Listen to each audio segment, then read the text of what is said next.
Hello, I am Dr. Rashi Zasodani and today we are going to discuss the last part of our chapter Microbes in Human Welfare. Today we are going to study the use of microbes as biocontrol agent. ठीक है, अब ये biocontrol agent मतलब क्या? तो we are going to use the different biological agents, मतलब कुछ insect, कुछ biological, कुछ microbes, उनको हम use करने वाले हैं for protecting the diseases in the crops. Now these diseases in the crops could be because of pest, कीड़े लग जाते हैं plants में, right? So these different pests, different microbes could damage the crop and वो avoid करने के लिए rather than using the conventional method में हम लोग क्या करते हैं? We spray the chemical pesticides. पर वो क्या है? They are harmful. Now this chemical spray होते हैं क्रॉप्स के ऊपर, पेस्टिसाइड्स हैं, इंसेक्टिसाइड्स हैं, ये अगर क्रॉप्स के ऊपर स्प्रे करते हैं हम लोग तो क्या होता है? फार्मर्स स्प्रे करते हैं तो क्या होता है उससे? The crops get protected, fine. For once, twice they get protected, but later on the pest, जो insect उसके ऊपर क्रॉप के ऊपर जो ग्रो करते हैं, जो क्रॉप को डैमेज करते हैं, दे विल, और दी माइक्रोब्स जो कि क्रॉप को डैमेज करते हैं वो रेजिस्टेंस डेवलप कर लेते हैं, right? So every time the concentration of the chemical has to be increased.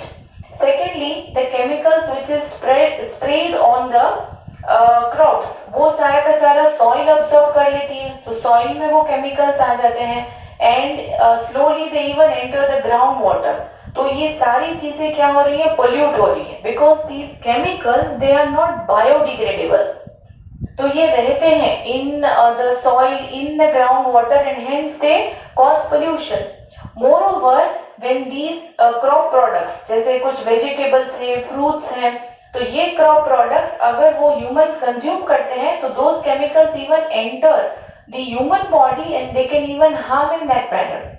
सो हर एक तरीके से जो केमिकल पेस्टिसाइड है उसका ऑप्शन, उसका सब्स्टिट्यूट ढूंढना ही था. It was very much necessary because of the excessive pollution that was created, क्योंकि ये सारी चीजें biodegradable नहीं है. So scientists develop one very good method जिसको कि हम बोलते हैं organic farming, right? पहले ये देख लेते हैं. Biocontrol means controlling the pest by natural predation.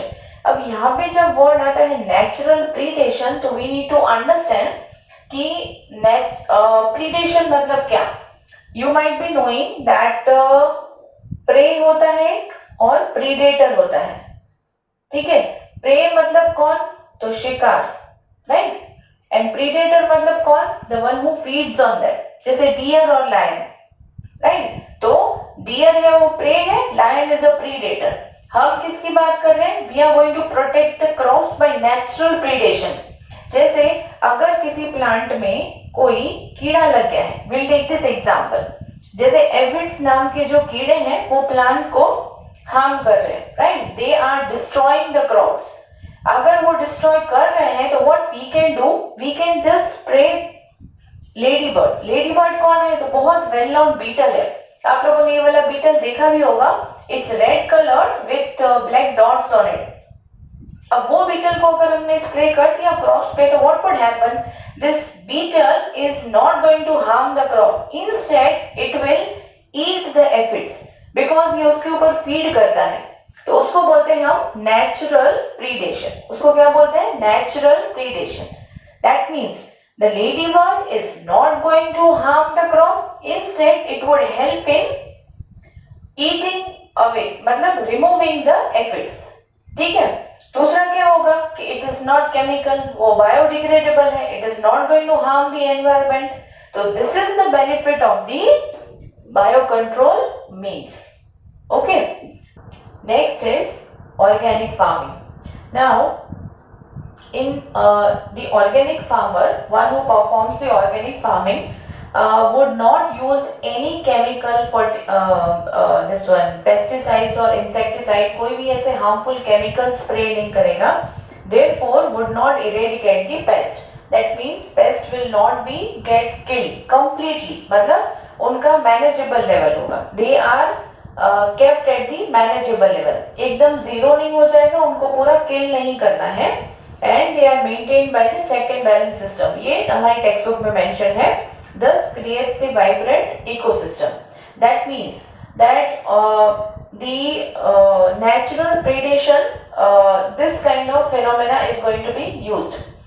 Example हम लोग वापस से रिपीट कर रहे हैं, lady bird feeds on the aphids.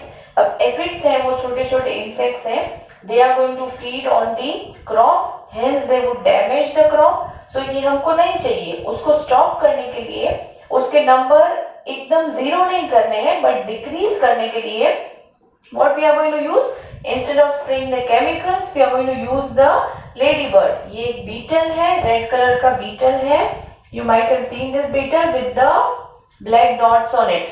so ये ladybird है, this will not harm the crop and only eradicate this, or rather eradicate नहीं but उसको थोड़ा नंबर उसका कम कर देगा एफिड्स का, so that our crop is not damaged।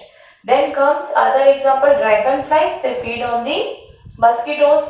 तो mosquitoes specifically these are the biocontrol agents जो कि mosquitoes की नंबर को कंट्रोल करेंगे wherever they are causing harm।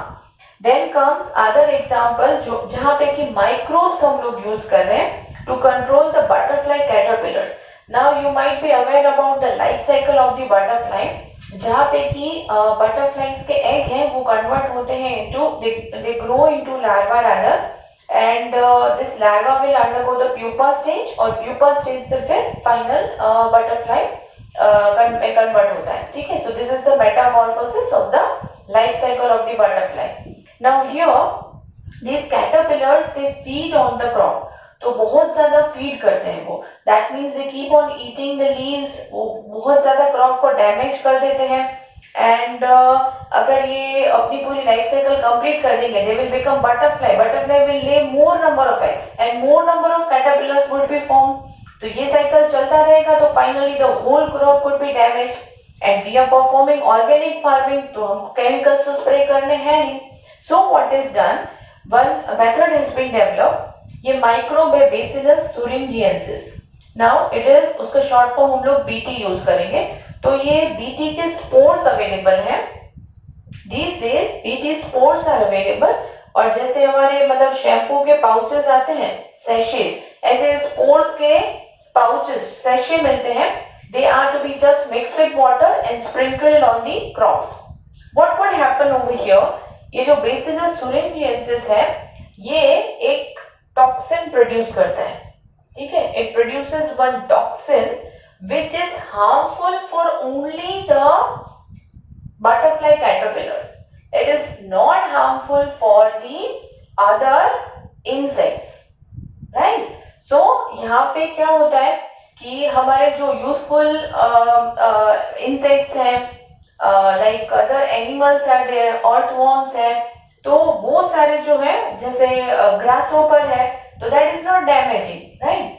तो वो सारे जो इंसेक्ट्स हैं वो बिल्कुल भी डैमेज नहीं होते by this bio control agent. So here example of bacillus thuringiensis is what, bacillus thuringiensis is going to kill only the specific butterfly caterpillars and it will not damage the other life forms which could be helpful because वो natural ecosystem को तो balance करने में help करेगा, right. Then in the chapter applications of the biotechnology, ठीक है, उसमें हम लोग स्टडी करने वाले हैं BT cotton, many we are going to study about many plants जहाँ पे कि बेसिलस thuringiensis का जीन, ये जो टॉक्सिन प्रोड्यूस करने वाला जीन है वो इंट्रोड्यूस कर दिया जाता है प्लांट्स में, ओके। सो अभी बहुत वेल नोन है BT cotton, BT brinjal, BT soybean and so on. So ये सारे क्रॉप्स है वो नेचुरली प्रोटेक्टेड है फ्रॉम दीज पेस्ट। तो स्पेसिफिकली मैं अगर बोलूं तो बीटी जो नहीं बटरफ्लाई कैटरपिलर्स है वो किस पे फीड करते हैं, तो they usually feed on the plants of the mustard family, brassicas जो होते हैं वो, और फ्रूट ट्रीज, ठीक है, तो उन पे ज्यादा फीड करते हैं। तो उन प्लांट्स में क्या करते हैं, biotechnology, with the help of genetic engineering, this gene has been incorporated into these plants so that they are naturally resistant to these pests. Okay. Next is trichoderma. अब ये trichoderma क्या है? Free living fungi है. Try to recall this trichoderma. We had discussed that it is the fungi that produces the cyclosporin A. ठीक है, तो उसके various uses हमने देखे थे in the first lecture. Now this trichoderma fungi usually associates with the root system of certain plants and prevents the plant from the pathogens. ठीक है, तो कुछ ऐसे पैथोजेंस, कुछ ऐसे डिजीज कॉजिंग माइक्रोब्स होते हैं जो कि रूट को इन्फेक्ट कर देते हैं.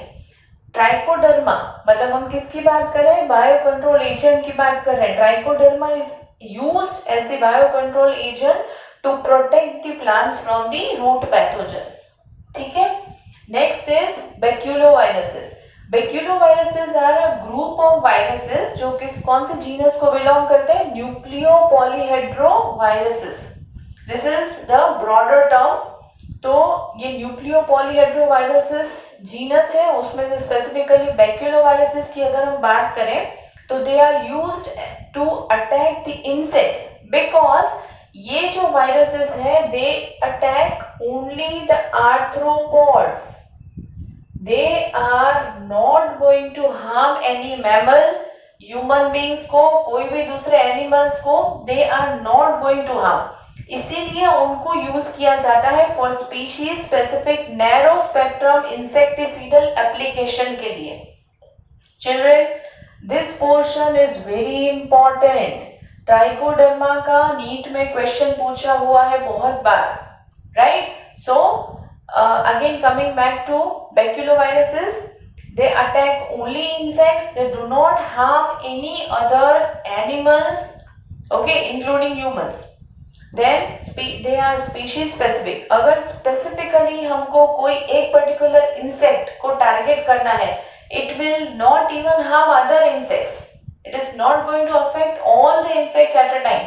Only target जो एक specific जो pest हमको harm, जो crop को harm कर रहा है, so उसको target करके उसको, इसलिए हम उसको narrow spectrum insecticidal application की तरीके से use कर सकते हैं, right? तो ये जो सारे bio control agents हैं, they actually come under the heading integrated pest management.